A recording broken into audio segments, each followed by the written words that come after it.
complément de celui que nous avions fait à propos d'un sujet relatif à Victor Hugo. Cette fois, il s'agit d'un sujet qui se rapporte au roman La princesse de Clèves de Madame de La Fayette. Vous allez noter ce sujet que je vais vous lire. Roman historique, roman psychologique, La princesse de Clèves est aussi un roman sentimental, autrement dit, un roman d'amour. Pourtant, un commentateur affirme que ce roman d'amour est un roman contre l'amour. Vous montrerez en quoi cette citation permet de mieux comprendre le livre de Madame de La Fayette. Je vous laisse le temps, vous mettez sur pause pour noter ce sujet que nous analysons ensuite. Voilà, vous avez noté le sujet et nous allons l'analyser comme nous avons l'habitude de le faire pour un sujet de dissertation. Nous remarquons que nous trouvons dans ce sujet les trois parties attendues, c'est-à-dire d'abord une constatation que je mets entre crochets,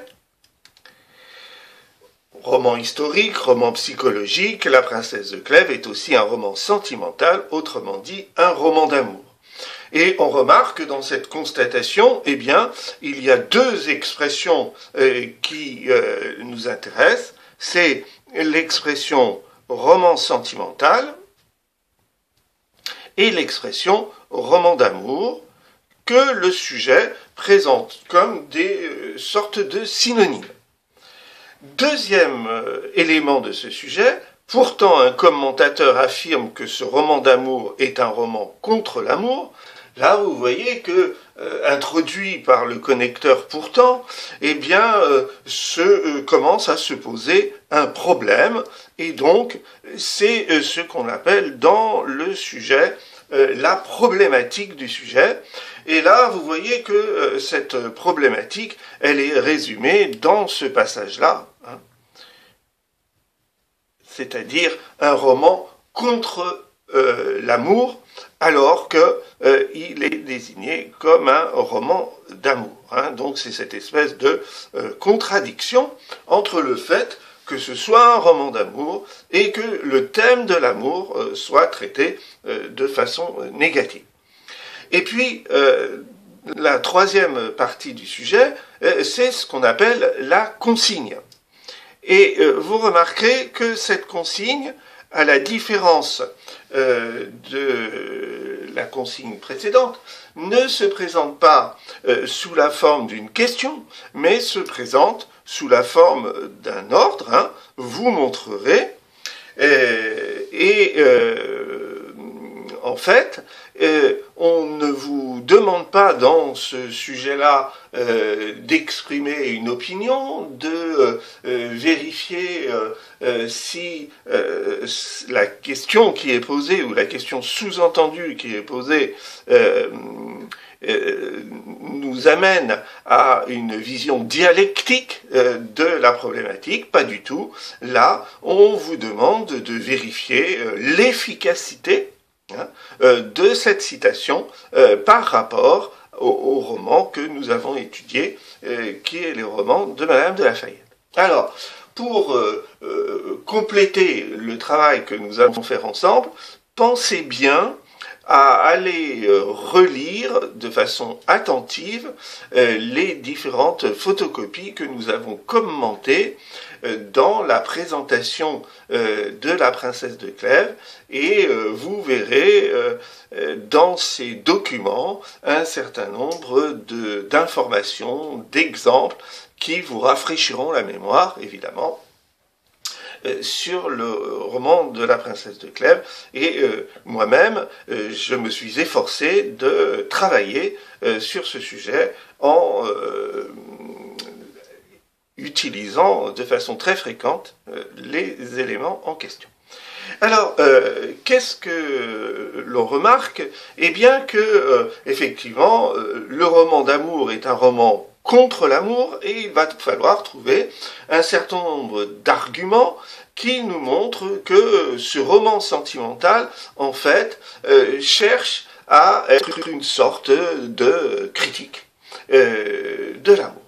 Alors, roman sentimental, c'est donc que le roman critique le sentiment même de l'amour. Et c'est ce qu'on va voir dans un premier axe de notre développement, qui est grand 1. Donc, l'amour est un sentiment miné de l'intérieur par la jalousie. Effectivement, dans le roman, dès l'instant qu'il est question d'amour, eh bien, très vite, nous voyons apparaître un autre élément qui est, semble-t-il, associé de façon presque automatique à l'amour, qui est celui de la jalousie.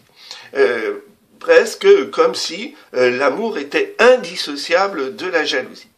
Alors, pour travailler cette première partie, je vous suggère de travailler en 3 temps, alors que chez Victor Hugo, je vous avais poussé à établir une sorte d'équilibre entre l'argumentation et un exemple développé. Pour la princesse de Clèves, je vous pousserai plutôt à travailler de façon un petit peu différente, c'est-à-dire d'équilibrer 3 éléments différents. L'argumentation, l'exemple dans le récit principal, c'est-à-dire dans le récit qui se rapporte au roman d'amour que vit la princesse de Clèves avec Monsieur de Nemours, mais aussi de trouver un deuxième exemple dans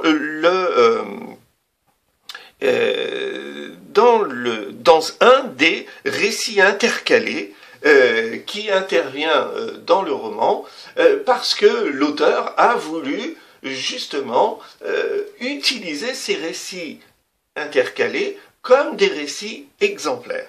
Et donc, à chaque fois, en utilisant un exemple tiré de l'histoire principale et un exemple tiré d'une des histoires secondaires, eh bien, vous montrerez votre bonne connaissance de l'œuvre que nous étudions.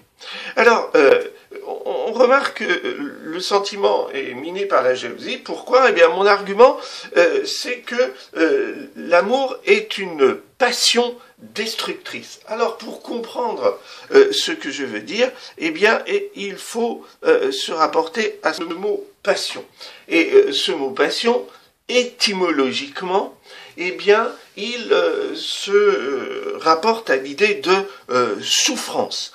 Et donc, dans le livre, on a le sentiment que dès l'instant que les personnages vivent l'amour, en fait, ils vivent plutôt une forme de souffrance. Et la souffrance la plus extrême que représente le livre par rapport à l'amour, eh bien, c'est justement la jalousie, c'est-à-dire le fait que notre amour soit déçu par la personne que l'on aime. 2 exemples donc. D'une part, dans le récit principal, l'exemple canonique est évidemment le cas de Monsieur de Clèves, qui se trouve comme obsédé par la jalousie après l'aveu de sa femme. Et comme exemple secondaire dans le récit intercalé, je prendrai l'histoire de Madame de Tournon.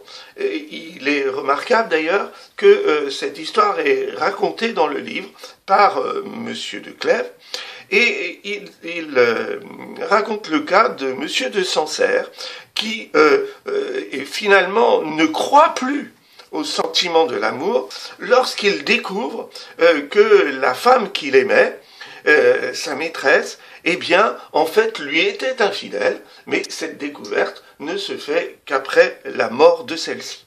Donc voilà les éléments que je mettrai dans ma première partie d'argumentation. Vous les notez sur votre cahier.